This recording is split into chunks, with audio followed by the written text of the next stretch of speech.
Là, les enfants, ils arrivent, ils font ça en une fraction de seconde. C'est clair, c'est net, c'est précis. On peut se voir clairement. C'est des raclettes en silicone. Alors, pas de batterie, pas d'électronique, c'est que du manuel chez moi. Le seul et gros avantage, et c'est déjà énorme par rapport à ce que vous connaissiez déjà, c'est qu'il n'y a plus besoin de faire un geste qu'on ne sait pas faire. D'accord ?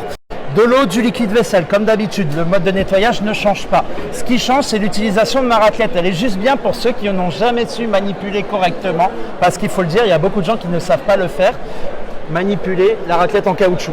Je la prends, je la pose, je descends. L'eau va être récupérée par ma raclette. Alors on pense quand même à l'essuyer à chaque fois pour ne pas en remettre sur la vitre. Et je repars. Comme la tondeuse ou la peinture, on ne se met jamais à ras, on chevauche toujours là sur la partie sèche. Et l'avantage du silicone, c'est qu'il ne laissera pas comme le caoutchouc, la fameuse trace de reprise sur le carreau. Ça veut dire que d'une, on va le faire plus facilement, plus rapidement pour ceux qui ont mal au bras par exemple.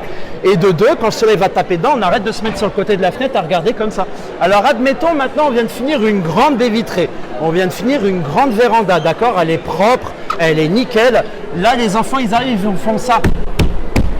Pattes de chat, truffes de chien. Ça, pour un laveur de vitre, lui, il va être dans l'obligation de refaire toute la surface de la fenêtre.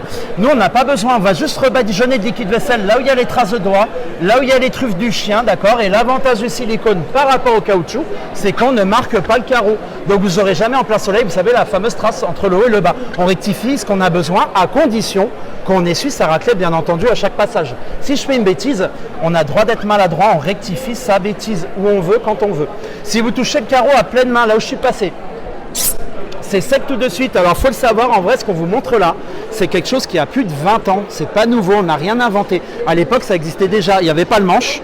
On l'attrapait comme ça, c'était pas fait pour faire les baies vitrées, les vérandas. À la base, ce sont à l'origine des raclettes de carrosserie de voiture. C'est vieux comme le monde, ça existait déjà depuis la nuit des temps. Les carrossiers, ils s'en servaient avant nous pour assécher les voitures après le lavage. Ça ne raye pas, ça prend la forme de la carrosserie.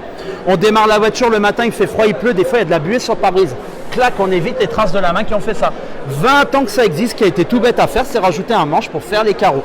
S'il y a une cabine de douche à la maison, le silicone, pareil, va épouser la forme de la cabine de douche. Vous savez, le problème qu'on a à la maison, souvent, quelle qu'en soit la ville, avec une paroi de douche qui est trempée, le problème, c'est souvent le calcaire. Le calcaire est présent dans l'eau. Si j'élimine l'eau, j'évite les futures traces de calcaire. Par contre, en un passage, alors que j'avais une cabine de douche, on le voit bien complètement trempé, on pose, on appuie, on descend. Voilà. Pas besoin de forcer, on descend jusqu'en bas. Maintenant, faites-moi l'amitié de toucher le carreau à pleine main, vous allez voir, c'est comment? C'est sec direct, faïence, carrelage, lino, mosaïque, et vous avez vu, tout le monde sait s'en servir. Alors il y a une grande pour les grandes surfaces, on va faire les baies vitrées, les vérandas. Vous avez la petite raclette pour les petites surfaces, vous allez me faire les petits carreaux, les faïences, les tables basses en verre. On peut la mettre aussi dans la salle de bain, il n'y a pas que la douche à faire. Les miroirs, c'est pareil, on sort de la douche, on est comme des fous avec la manche du peignoir, le sèche-cheveux pour se regarder. Là, vous me passez un coup de raclette, on arrête le chiffon en une fraction de seconde. C'est clair, c'est net, c'est précis, on peut se voir clairement. Voilà ce que j'appelle un outil de travail.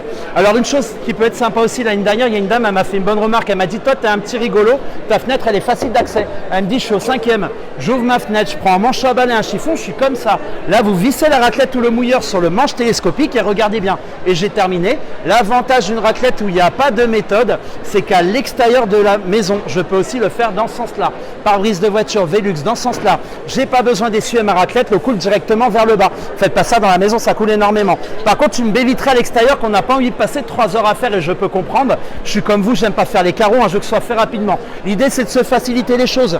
Et je le répète, même avec ma raclette, ça restera une corvée de faire les vite parce que c'est embêtant de le faire. Par contre, ce que je vous garantis, c'est que quand le soleil va taper dedans, on arrête de se dire je les ai fait pour rien. Parce que là, on aura un outil où on sait se servir.